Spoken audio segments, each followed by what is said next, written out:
So if your phone is broken and the touchscreen is not working anymore, you can use an OTG adapter to connect a USB mouse to your phone.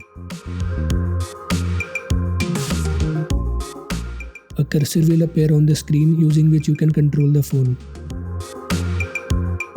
Now to transfer our data, we have to select the file transfer option while connecting our phone to a PC with the data cable. But since the touchscreen is not working, we'll need to make this the default option so that we don't have to tap on it afterwards. To do this, first we'll need to enable the developer options for our phone. It's usually done by tapping on the build number 7 times, but you can search for your phone in case it's different. Like in this Xiaomi phone, we need to tap on the MIUI version 7 times.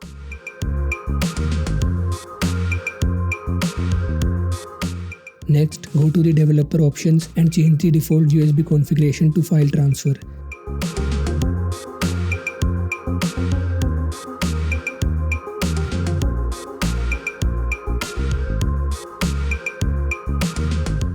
After this, simply connect the data cable again, and now you can start browsing and copying your files.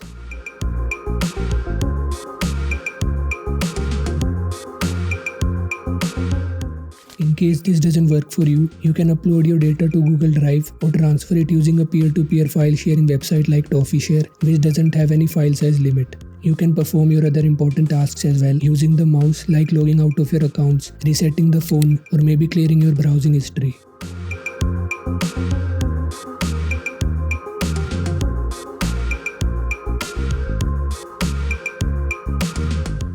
Also, in case your phone is working but the display isn't and you're seeing a black screen because of that, you might need an HDMI dongle for your phone, using which you can output the phone's display to an external monitor or a TV in order to use it. Now we'll look at a few apps that can help you with some of the smaller issues with your phone. These workarounds can let you use your phone a little longer until you buy a new one, in an upcoming sale for example. So if the power button isn't working, you can connect the charger to turn on the screen and then go to settings to enable these two options for double tap to wake and lock the phone screen instead of using the power button.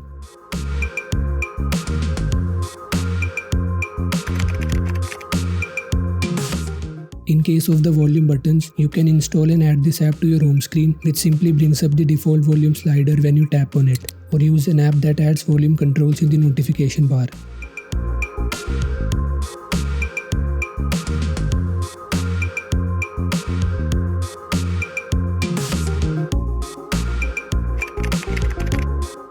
Now if you have an old phone lying around which had physical navigation buttons that don't work anymore, you can install this app to add virtual on-screen navigation buttons as a replacement to the physical ones.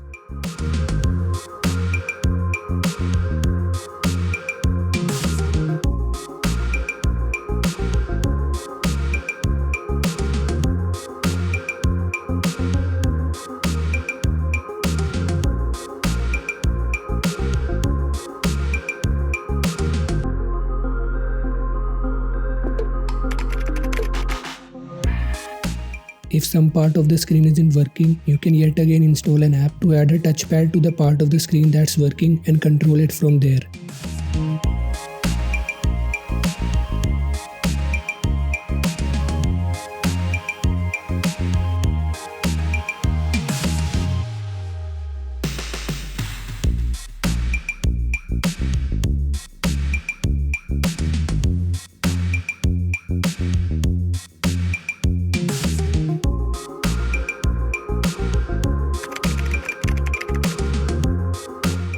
Not an app this time, but if your phone has a headphone jack and it doesn't seem to work, it could be due to some dirt present in it. You can try cleaning it gently with a wooden toothpick or an old toothbrush. Be careful while doing this, especially if you're using something like a metal pin. Similarly, this can be done for the charging port as well.